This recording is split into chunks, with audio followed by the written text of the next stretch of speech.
Hi quilters. Today we're going to talk about the 5 most common problems that you might have with your sewing machine. So if you've ever thought about your sewing machine like a human body, it's not. It's not self-correcting. It doesn't cover for your mistakes. It's kind of sad that it's like that, but it's a mechanical thing. And so the most common problems that you're going to have to do with the mechanics of your machine. So we're going to launch right in there. And the first thing I'm going to say is, if you are having problems with your machine, don't start by adjusting your machine settings. If it was working fine yesterday and all of a sudden you're having problems today, the problem is probably not with your machine settings. It probably has more to do with something that you've done between yesterday and today, or maybe when you were starting out. So that's where we're going to start. I'm going to run through a couple of obvious things first. Your machine might need oiling. So if your machine came from the factory and it had a little tube of oil in it, this is an indicator that at some point your machine is going to need some lubrication, and that is for the mechanics of the machine. If, however, your machine is a self-lubricating machine and it probably didn't come from the factory with any oil in it, and the reason why is for that would be if your machine has plastic parts, the oil will make the plastic parts break down faster. So you want to avoid that if it's not one of the things that you need. So lubrication if it needs it, or non-lubrication if it doesn't. Your needle is your next common thing that might need some finessing. You could have a problem with the size of your needle. I tend to almost stitch exclusively with a top stitch 90 because it has a big head and it can accommodate a lot of different threads, and I have the least amount of problems with it. And my husband, on the other hand, with the same machines, prefers an embroidery needle if he's working on embroidery. So it might just depend on who is sewing and what their preferences are and what we're looking for in the outcome. Along those lines, if you have a dull needle, that will mess you up. You might start seeing skip stitches, and that is a problem that can come from just your needle. And I know the tendency of a lot of people is, I don't want to stop, I don't want to change needles. All of that can be a problem if you don't want to do that. So you might consider that a dull needle is messing you up more than you think it will. Now, don't feel bad about changing your needle. It's pretty important. I look at about 8 hours of constant sewing on my machine and I need a new needle. If my husband is doing a very dense embroidery, he might need a needle a lot sooner than I might need a needle just because of the nature of what he's embroidering. So the next thing we're going to get into is your bobbin. And I'm going to reorient the camera for this into a downward position where I'm looking at the bobbin for this. But the bobbin, like everything else, don't adjust your bobbin tension if you know how to do that without just checking first. One of the top problems that you can have with your sewing machine is if your bobbin is in your machine improperly, and this will cause problems and it won't sew for you as it's supposed to. So you need to know which way your thread unspools from your bobbin. For example, mine comes in this direction, but if I were to put it in the opposite direction, it would not hold proper tension. Now, my machine manufacturer has bobbins that actually have a symbol to show you that you've got it placed with the right side up. So that's very helpful, but if you are using your own wound ones or you're using pre-wound bobbins, then you'll need to know which way they come off of the bobbin or which way they feed in your machine. So that's really important. And you, like anything else on your machine, you need to make sure that your bobbin is in your machine correctly. So mine goes this way, then it snaps. I hear a snap. That's my sign that my bobbin is pulling tension like it's supposed to. So with whatever particular machine you're using, make sure that you refer to your manual the first time that you thread your bobbin and that you drop it in there in the correct orientation. So now let's move into what I would say is probably the most common problem for machine sewers, and that is misthreading your machine. And this also, I'm going to reorient my camera into a downward position so that I can show you what's going on and some of the problems you might have with a misthreaded machine and what it will do to your machine. And the easy fix is just to learn how to thread your machine properly, the one that you're working on. One of the next most common problems that you could have is that your thread is not in the thread path in the right way. So if you've not threaded your machine right, it won't have proper tension. So this machine has proper tension.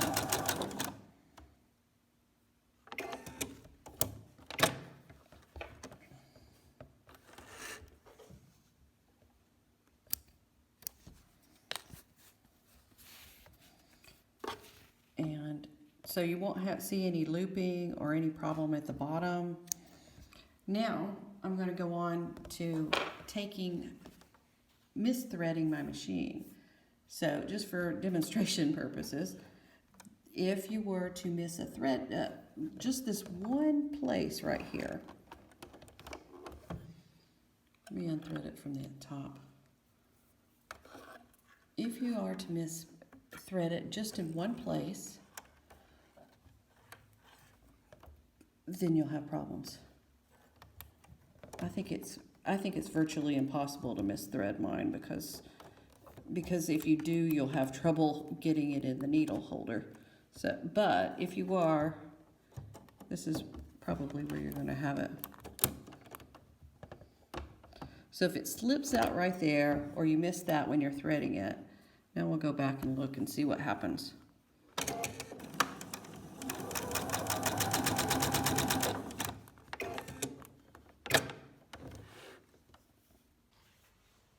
Now, did you see just how difficult it was for me to thread this machine when I had missed only one place in the thread path?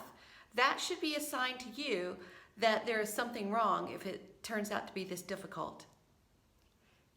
If I've missed this place in my thread path, then it's virtually impossible to thread my machine with my needle threader. So that's one thing that you might consider. If you can't thread things easily with your needle threader, maybe you've missed this place on your machine. So along these same lines, if you're having problems threading your needle, it really should be almost effortless for you to do. Some of my projects will have like 60, 70 color changes in them. So that's a lot of rethreading of the machine. And your machine manufacturer should have made it so easy for you that you can do it almost without looking. I can definitely do it without my glasses on, so it's pretty simple. And as long as I've hit every spot in the path, it should take me just a couple of seconds to rethread my machine. So my machine actually did a good job of compensating for a bad job on my part. I'm going to put this one back into place. And it should be in there. I need two hands to do that.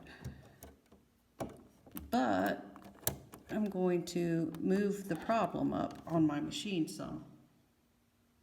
I'm going to pop the front off of this so that you can see what the problem is. Now I'm going to pull my thread out of my uptake lever.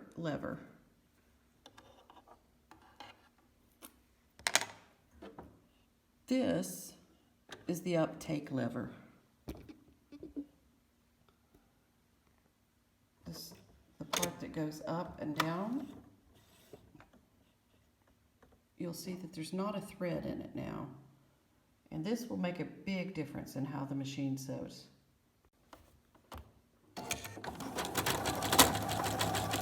You can hear that there's a problem. So when you turn it over,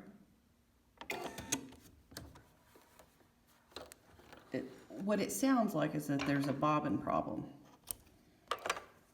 What you're going to see is some looping on the back of the thread. You'll see looping on the back of the fabric that you're working on. and it can look like great big loops. This is a little bit tighter, but you heard that the machine sounded different, and it sounded like there was something going on with the bobbin. But the problem is not in the bobbin. The problem is in the top of the machine, almost always. When you go back and rethread your machine, notice a big difference in the sound of your machine as far as it's operating. It's not making that clunking sound down in the bobbin where it's trying to retension like it should.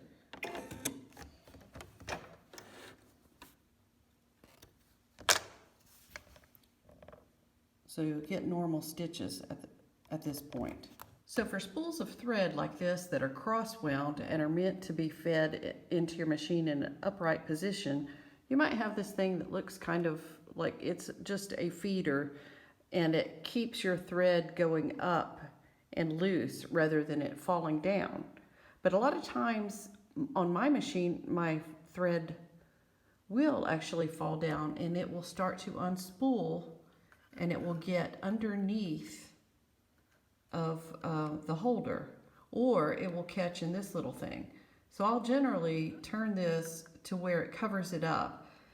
But what happens if it gets caught on the bottom is up here at the top, it will start to pull and pull and pull, and it will pull so much pressure on your thread that what you'll start to see down here is your thread will start shredding. So when you're looking at shredding thread on the bottom, right here on the needle, look all the way up your thread path and rethread your machine all the way to your spool, and double check that you've not got anything caught or wound around underneath your spool, because it will cause a threading, or it'll cause shredding at the needle. The last thing that we're going to look at is that your machine might need some cleaning. And this is a bigger problem, and it probably needs to be done daily if you're sewing a lot. It might even need to be done more than daily if you're sewing a whole lot. Like if you're working on a quilt, it's a linty project. And every time that your needle goes into your fabric and through that fabric, it pushes lint into your machine. And so that's going to need to be cleaned out. So the next part of this is going to be about how to clean out your machine, at least what you can reach without sending it off to be serviced. When I'm opening my machine out, the first thing I'll need is a little bitty screwdriver. And I will pop my cap off here that covers up my bobbin. I'm going to pull my bobbin out.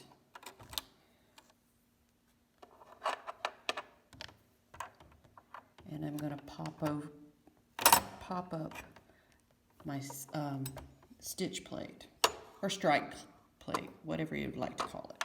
But anyway, the plate that covers it, on my machine it pops up like this. I have one piece here. I keep all my pieces together. I don't move them off of my work area, but they're all right here. And I'm going to pull out my bobbin case. Now you can see here,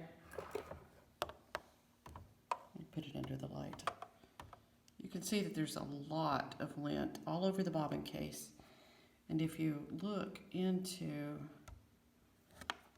angle the camera a little bit more. If you look into the bobbin chase area, it is all very dirty. So the solution to this is very simple. Let me angle the camera just a little bit. Just going to get a brush. And I've just pulled an artist brush out. I'm going to start getting the lint out. I'll just gather a little bit of it out.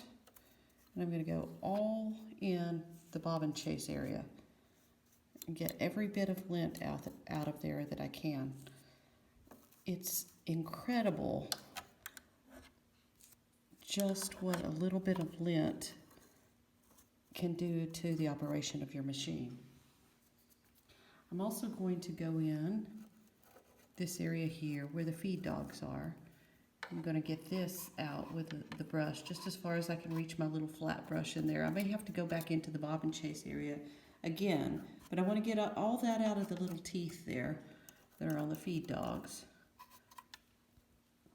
And then the last place I'm going to go is in a little bit deeper into the machine, and I'm just going, same thing.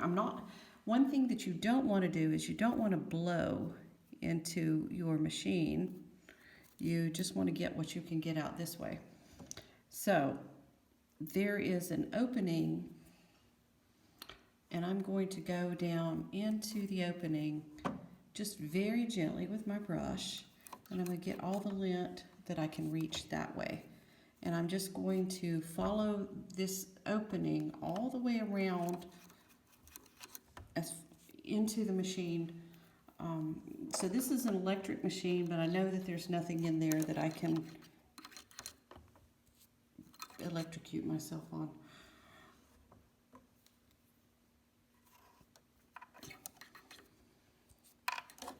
I'm going to come in here and get all of that out.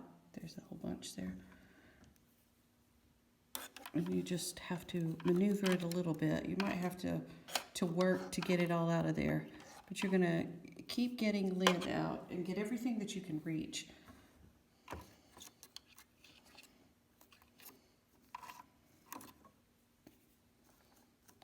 This will make a big difference in how your machine operates.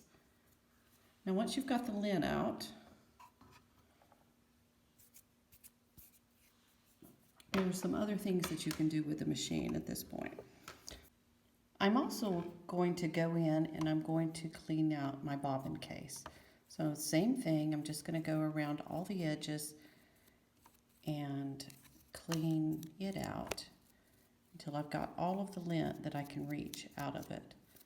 And I'll go over every part of it, getting lint off.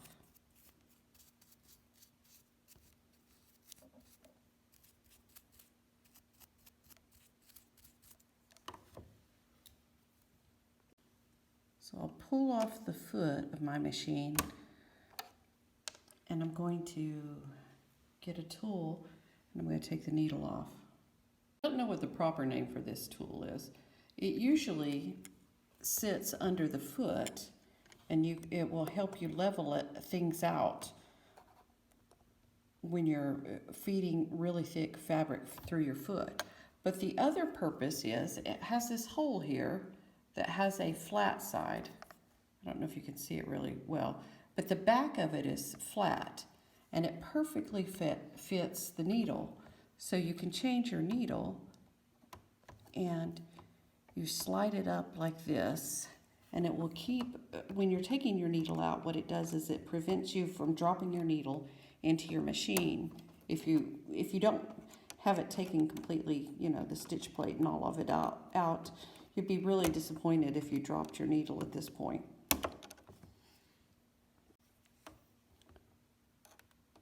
So you loosen this up until your needle slips out.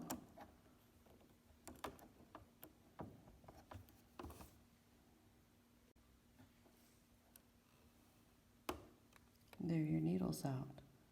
Now I'll change this out with a fresh one. What you can see is that if you look at your needle, there's a flat part of this. And this part sits oriented away from you. You have it oriented with the flat part facing away from you, and you just take it in and you insert it into the needle hole. And you push it up until it won't go any further. You don't have to force it. You'll know when it comes to the end of its place where it's supposed to be, and then you just tighten up your screw. And all you want to do is hand tighten this screw. You don't have to get it like super tight, but you want it completely tight. When you're going in here and doing your cleaning, there's one more thing that you might want to get at, and that's this little needle fetcher, or it's a thread fetcher here. And I'm going to push this out all the way here, and what you're going to see is there's a little razor blade right here. And I'm just going to take this brush, and I'm going to clean out that area around this razor blade. And I'm going to come back in and of course get my lint again, and I'm going to set that down And then I'm going to come back. I might have to come from the other angle. And I'm going to push this fetcher back in. And so the blade is going to sit right in there just like it did. But that is your thread cutter. And then like I've been doing before, I'm just going to go back and make sure I've got all the lint out of this before I reassemble it. Then of course your pieces go in the same manner that they came out. So I have my bobbin holder. I have this little cover here. I have my needle plate.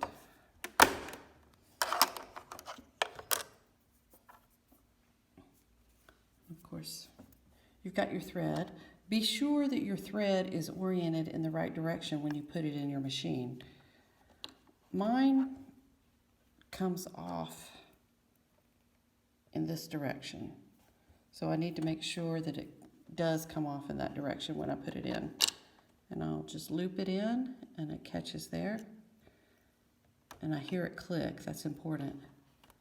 That's how I know it's in place. And then I'm going to come back now and put my needle back in. And you can see that there is a small opening right here. And if the needle falls in there, that's the reason that this little changer is such a nice idea. I don't know who came up with it, but it's a great idea. And you'll just put this in here and tighten it up. Like I said, you just want to hand tighten it. You don't want it too tight. On this machine, you can pop open the front and you can get inside of it and get some lint out here also. So you can come in and clean. And I just very gently come in and clean what I can access in this area. So I hope this last video clip has demonstrated to you just how important it is to keep your machine clean. And that will keep your machine running and out of the shop so that you can spend more time working on your projects. Don't forget to like and subscribe and hit that notification bell for more compulsive quilting and embroidery videos.